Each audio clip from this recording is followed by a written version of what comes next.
वज़ीर आज़म अवाम ने वोट की ताकत से बनाया था, जिसने उम्मत मुस्लिम का मुकदमा लड़ा, जिसने पाकिस्तान के सबस पासपोर्ट का मुकदमा लड़ा,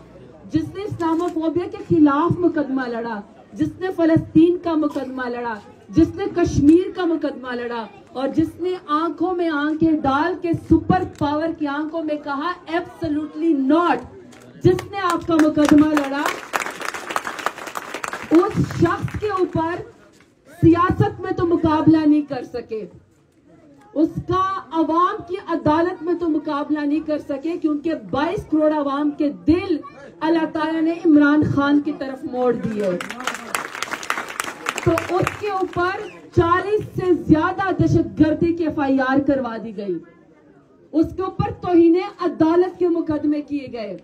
औरत कार्ड खेल के खुद को महफूज करके इल्जाम लगा के, और उनकी जो बेगम साहिबा हैं, जो पाक दामन है, जो बाकायदा अबाया ओढ़ती है, जिसकी आज तक किसी ने चेहरा नहीं देखा, उसके ऊपर कदगन लगाई। घर की औरतों को भी नहीं बख्शा गया। आपके सामने की इज्जतें लोगों की उछाली गई। जब वहां से भी पता चला कि ये शख्स नहीं टूटता, ये तो पाकिस्तान का मुकदमा लड़ता रहेगा, तो उसके ऊपर अटैक करवा के वजीराबाद में जान से मारने की कोशिश की गई। यानी कि अब आपने इमरान खान का मुकाबला सियासत के मैदान के बजाय रियासती ताकत, जुल्म और जबर से करना है।